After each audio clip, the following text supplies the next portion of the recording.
Good evening, distinguished guests and friends. It's great to see so many of you here to support the Christians of the Middle East. Thank you. You've come from chapters from California, Arizona, Colorado, Texas, Minnesota, Illinois, Ohio, Michigan, Pennsylvania, Florida, New York, and the Washington, D.C. area, and elsewhere. We even have guests from the Nineveh members of the Iraqi parliament. Yesterday, we had 287 meetings with members of Congress, and our work is only beginning. Tonight's event comes at the end of 3 days of action, advocacy, and awareness for the Christians of the Middle East. These events have been made possible by your support and the tireless work of our staff, volunteers, and board members. In particular, I would like to express my deep gratitude to IDC's board member, benefactor, and friend who made this event possible, Antoon Sahnawi. Thank you. Thank you, Antoon. Also, special thanks to Bob Destro, who has worked tirelessly for recognition of genocide.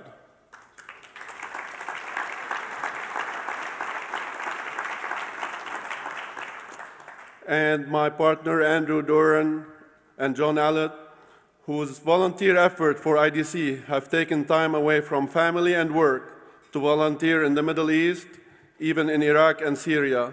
We thank you both.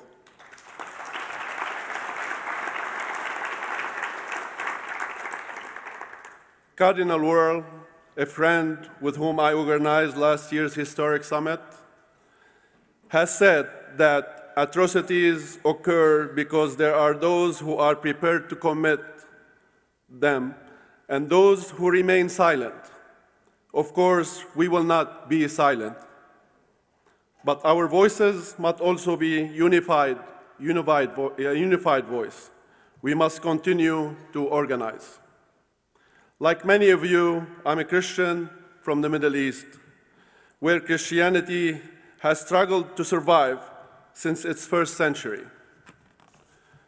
In the 2 millennia since, Christians have taken refuge in the desert monasteries of Egypt and the mountains of the Levant. We have survived slaughter in Mesopotamia. In all these places, we will thrive again one day. Christianity will survive.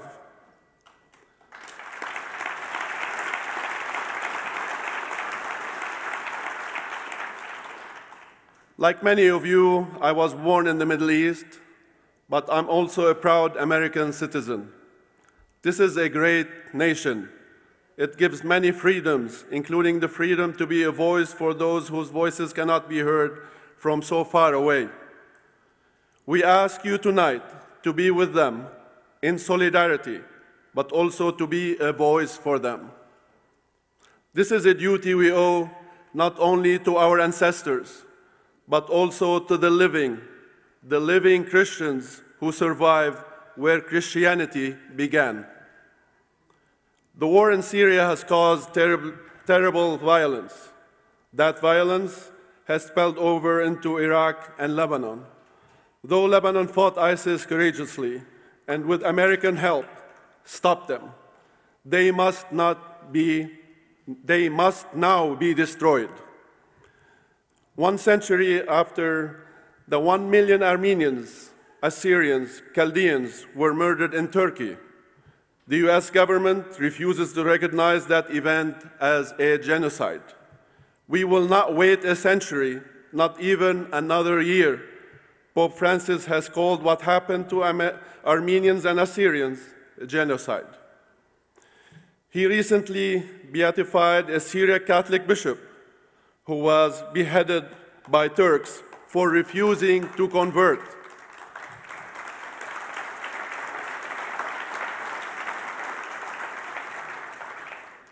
A Chaldean bishop also died with him. The pattern continues to this day. 2 of our bishops remain in the hands of terrorists. In the years since last year's summit, we have been hard at work, inside and outside of Washington, across America and in the Middle East. For those of you who don't know, Congressman Jeff Fortenberry have Congressman Fortenberry and Congresswoman Anna Eshoo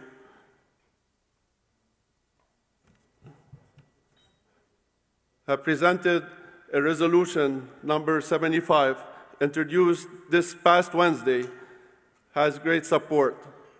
We just found out that today we have over 40 signatures within one day to support that resolution.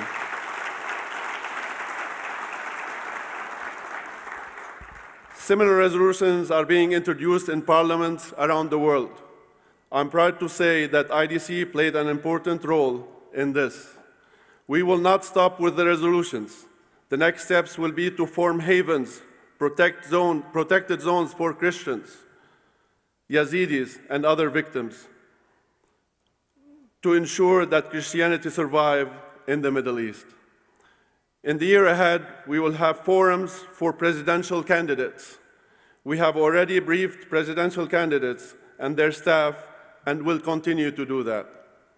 We will work with the State Department, the international community, and on Capitol Hill with our friends on the Caucus for Religious Minorities, which has grown from 13 members to over 55.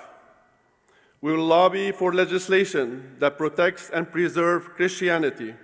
Next year, we're planning events not only on the Hill, but also a massive march in Washington with American and Middle East Christians and all people of goodwill, marching in solidarity to save the millions of Christians in the Middle East.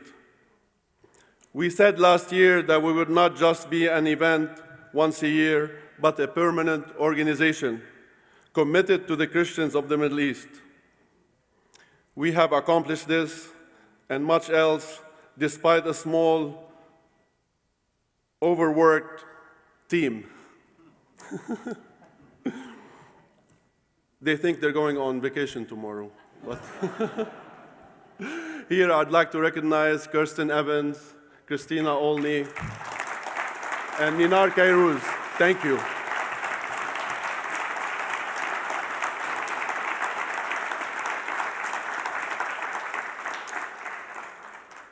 Your presence here means a lot. Your continued support even means more. Your time, your voices, your ideas, your resources. Even as we leave here tonight, our work continues. Thank you again for your support.